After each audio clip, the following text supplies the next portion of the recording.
응급 중환자 의학과다 보니까 이렇게 혈소판처럼 뽑은 직후에 그런 성분들이 필요한 친구들한테서는 이렇게 응급하게 헌혈견을 불러가지고 헌혈을 진행하고 바로 수혈을 진행을 하고 있어요. 수혈이 필요한 뽀미를 위해 일종의 비상 연락망을 통해 응급 헌혈을 하러 온 녀석이라고.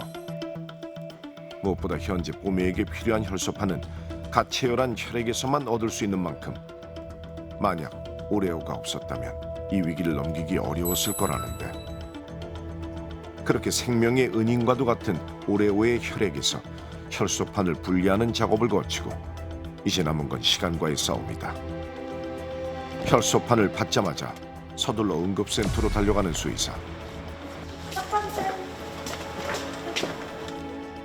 뽀미의 상태가 좋지 않다 보니 한시라도 빨리 수술이 필요한 상황. 이에 미리 대기 중이던 의료진에게 혈소판이 전달되고 곧장 수혈이 시작됐다. 오레오가 아니었다면 이 위기를 어떻게 넘겼을지 생각만 해도 아찔한데. 저희가 응급 환자를 진료를 보는데 피가 필요할까 수혈을 해야 될 때가 되게 많거든요.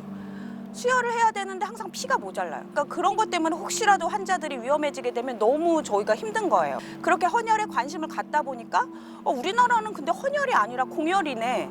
그래서 갇혀있는 개들이 피를 억지로 뽑혀가지고 사람이 또 그걸 자기 수익을 위해서 팔아가지고 다른 개에게 수혈용 혈액을 제공하는 목적으로 길러지는 공혈견. 하지만 지난 2015년 좁은 뜬장에 갇힌 채 강제 체혈을 당하는 공혈견의 실태가 공개되면서 관리 사각지대에 놓인 공혈견의 복지와 건강권에 대한 문제 제기가 시작됐다.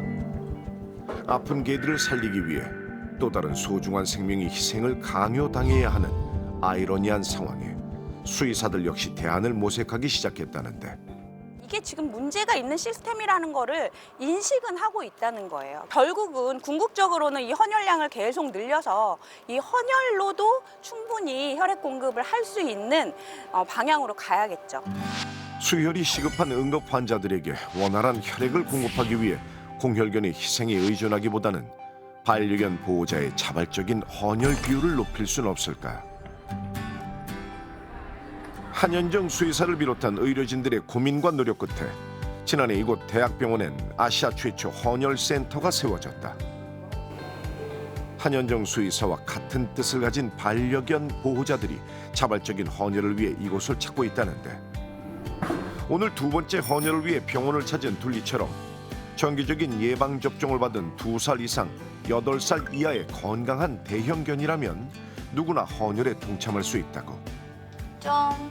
무엇보다 예전에는 괜히 헌혈을 했다가 내 반려견의 건강에 문제가 생길 수 있지 않을까 하는 우려로 망설이는 분들이 많았다면, 요즘엔 오히려 헌혈 전 검진 과정을 통해 내 반려견의 건강 상태를 확인할 수 있다는 장점에 자발적으로 참여하는 보호자들이 느는 추세라고.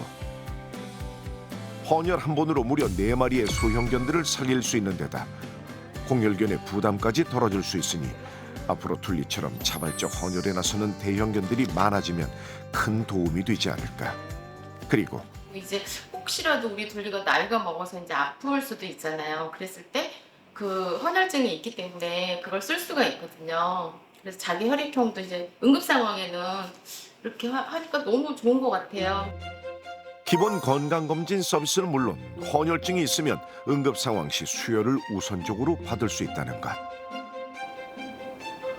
헌혈센터 개소 이후 무려 170여 마리의 반려견들이 또 다른 생명을 위해 기꺼이 헌혈에 동참한 덕분에 위기의 순간 골든타임을 놓치지 않고 소중한 삶을 이어갈 수 있게 된 경공들이 지난 한 해만 무려 320여 마리나 된다고.